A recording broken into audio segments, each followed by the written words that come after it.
The month of June was an amazing month in Europe. Europe hit an all-time record for electric sales, and also the percentage of cars that were sold in Europe hit an all-time record too. Nearly 1 in 4 cars sold in the month of June was for the electric, but July might have been even better. Here are the numbers for June. Here are the winners. Here are the losers. Here are the top 10 best-selling cars so far this year and in the month of June in Europe. Hello, my friends. Welcome to the channel. It's great to see you. Thank you for tuning in. I'm Sam Evans. I'm the Electric Viking. Thank you for subscribing. Thank you for supporting the channel this year. It's been a crazy year, and I have really been able to get through it with your support. Thank you so much. I'll put a link in the description below to our Patreon page and also to our YouTube members page as well. The 10 best-selling cars in the month of June were, well, surprise, or not surprised, I'm sure you'd probably be saying, Tesla Model Y was in first place. Now, Tesla is absolutely dominating 2023 in Europe. Sales for Tesla in Europe have been absolutely astounding. There is now more competition. There's more models from more different car makers, and sale prices have come down. Tesla is not the only car company that has reduced its prices. They all have. And yet, Tesla is clearly leading by a country mile with the Model Y. Best-selling car in Europe, best-selling car in the world. In June, Tesla delivered 33,523 of the Model Y, meaning it was in first place, with double the sales of its next competitor that wasn't also a Tesla. Well, second place though was the Tesla Model 3. Tesla Model 3 had a surprising 14,163 deliveries, even though right now you can jump on Tesla's website. If you live in Europe, you can place an order for a new Model 3 and you'll get the Highland version in October. Or the performance version, you get it between December to January. People have to know this. They have to know that the Model 3 they just received is now quite old in comparison to the new version. The new version is drastically better. My friends, I'm warning you, I'm telling you, it's much better. And still, 14,163 massively outsold the Volkswagen ID.4, even though sedans are extremely unpopular in Europe. I mean, have a look at this list. This whole list here, the top 10, top 15 best-selling EVs. There's only one single sedan, Tesla Model 3. That to me is just baffling, surprising to me that the Model 3 has done so well this year, and it has done so well. We'll get to the overall top 10 in just a second. Third place, Volkswagen ID.4, 10,252 deliveries. In other words, Tesla Model Y, Tesla sold more than 3 times as many Model Ys as Volkswagen did ID.4s. Fourth was the Fiat 500e, the diminutive, very small, little electric hatchback, which looks very cool. I think it's a pretty sexy, cool little looking car, but it's quite expensive.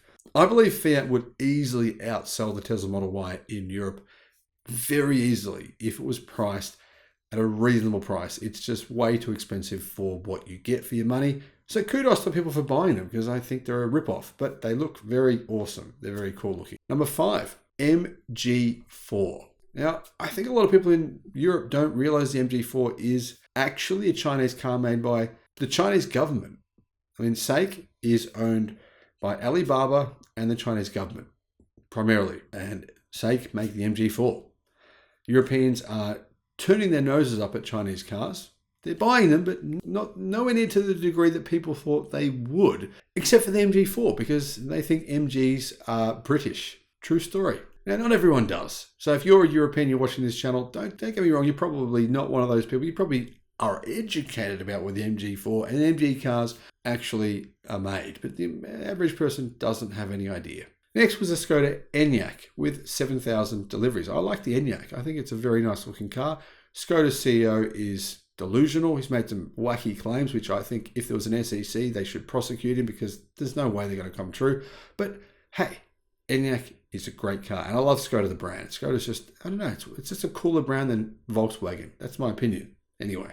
However, next was the Volkswagen ID.3 with 6,456 deliveries, followed by the Audi Q4 e-tron, 5,805. The Renault Megane EV was next, followed by the Peugeot 208.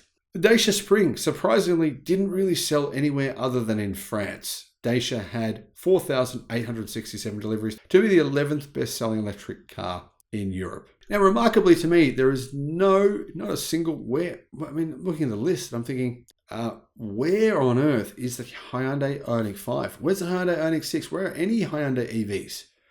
Guess what, my friends? There aren't any Hyundai electric cars in the top 19 best-selling cars in Europe. There is one in 20th place with 3,600 deliveries over the first 6 months of the year across all of Europe. So if you're one of those people saying, I hate Tesla because of Elon Musk, I'm going to buy a Hyundai. Well, yeah, you could, but Hyundai are refusing to make a lot of EVs and they're not really supporting electrification. To be fair, they're not. 5%, less than 5% of Hyundai's global vehicle deliveries are electric, meaning they're really not helping the transition away from internal combustion engine cars. To me, that's much more important than the tweets of one man. I think electrifying the world, making the air cleaner for you to breathe, giving people less cancers, that to me is pretty fundamentally important, much more important than someone tweeting about anything. But that's just me. I like facts. So, moving on to the top 10 best-selling cars worldwide. What were they? Well, of course, you already know what's in first place. However, you don't know what's in second. Most people wouldn't anyway. Model Y, 138,814 deliveries.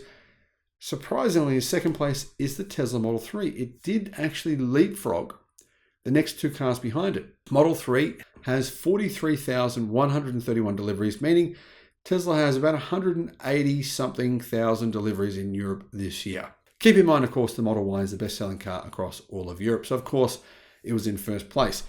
In third place behind the Model 3 was the ID4. Fifth was the ID3. Next was the Fiat 500e, followed by the Audi Q4 e-tron, the MG4, 31,000 deliveries for the MG4. The Skoda Enyaq was next, followed shortly by the Volvo XC40, then the Dacia Spring, then the Peugeot 208 EV, and then the Renault Megane EV. So what about Hyundai and Kia? There was no Ioniq 5s or EV6s in the top 20 list here. That's for the first 6 months of this year, which is quite a surprise to me. Hyundai, though, did have the 16th best-selling EV with the Kona, with 17,876 deliveries. The Kia Niro was the 17th best-selling EV with 16,727 deliveries. They grew by 57% in Europe year over year. That means that 17% of all cars sold in Europe so far are fully electric. This, my friends, is mega disruption. It's happening on a huge scale in Europe. It's happening on a huge scale in China, and it's beginning to happen all over the world. It's really amazing to see. I love it. I don't care really what brands they are. All I'm really committed to personally is seeing car brands take electrification seriously. And that's why I critique companies that are sort of giving it lip service, making you think that they are, but not really doing it. It's sort of like the concept that you get a bit confused because you see a brand and you see marketing from that brand saying, oh, look at our EVs, look at our EVs, look at our EVs. They talk about nothing else because they think they can trick you into believing they're really taking electrification seriously. But not many companies are, even in spite of these EV sales going up. They have grown. I think Volkswagen are trying to make more EVs. They're going to use China as a place for them to manufacture millions more. That's a good thing if you care about electrification. Not so good if you care about Germany's automotive industry. That said, I believe Tesla could actually hold up Germany's automotive industry. Kind of sounds crazy, an American company holding up the automotive industry in Germany. You probably think I'm crazy to say that. But if you do, check out my video on what's actually happening to the German automotive industry. I'll put a link in the description below. Thank you for watching. Bye-bye.